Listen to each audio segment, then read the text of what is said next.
She was unknown in her lifetime, but today, Vivian Maier's self-portrait and street photography is recognized and appreciated. I'm going to attempt to recreate her self-portrait style today, but instead of using the cameras that were around back then, I'm going to use my digital camera.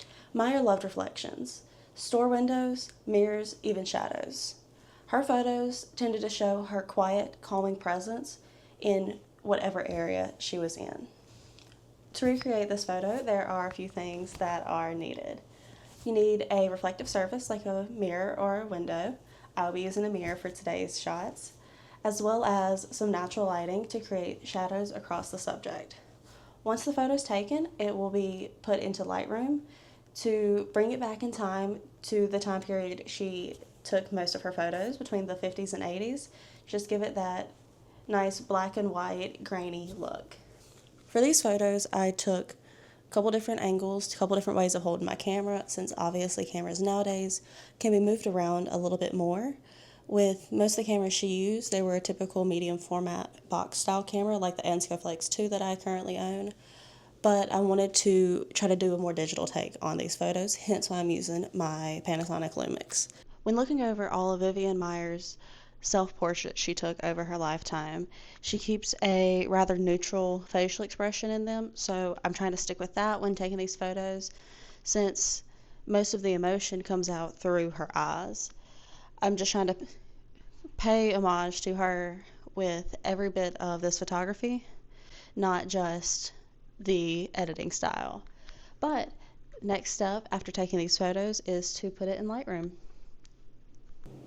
Before popping my photos into Lightroom, I wanted to look back at Vivian Maier's photography just to get a feel for what her black and white photos looked like, since I don't normally edit in black and white and I want to mirror her style with that film-like vibe.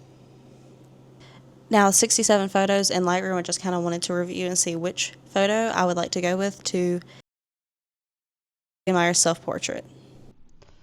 So this is the photo I chose. I wanted to do a landscape photo. It's a little bit different from what she usually took with her portrait style or just square photos. And I immediately turned it to black and white just so I could start doing my edits from there. I decided to go and see what other different black and white filters Lightroom offered, because I felt like the basic one just wasn't giving the vibe that I was looking for, and it just needed a little bit more. So here I am just kind of looking through the black and white filters available on Lightroom Classic and just kind of, hovering my mouse over them, testing them out before deciding on a specific one. Clearly I was torn between quite a few filters, but I ultimately decided to side with the black and white 2 filter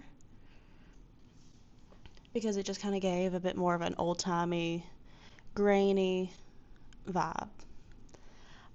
For this, I increased my contrast, lowered my highlights and increased my shadows, and did the same thing with my whites and blacks just to kind of even out the lighting and make it seem a bit more like a older, more film style photo. I also played around with the texture, clarity, and dehaze sliders to give the photo less of a sharp, structured look, so it could kind of give more of that older film kind of vibe.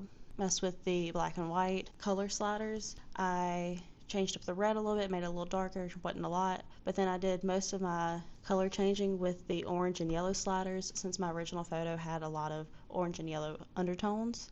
The rest of the sliders didn't really do much, but I did want to kind of play with them and make sure how they would affect the photo. I didn't decide to sharpen anything in the photo because, well, like I said previously, some of the charm of a older film photo is the lack of sharpness. So yeah, and I didn't decide to change up the structure of it, like transform wise. However, I did decide to crop it. I messed up the first time, so I had to go back, and I wanted to crop it in a little bit, but not so much that you lost that I was taking this in a mirror and not, somebody taking a photo of me. But here is my final photo. I absolutely love it. It's been a great time recreating Vivian Maier's photography. If you have any idea of a photographer I should recreate or a specific photo, please let me know. Leave a comment. I would love to recreate another photographer one day.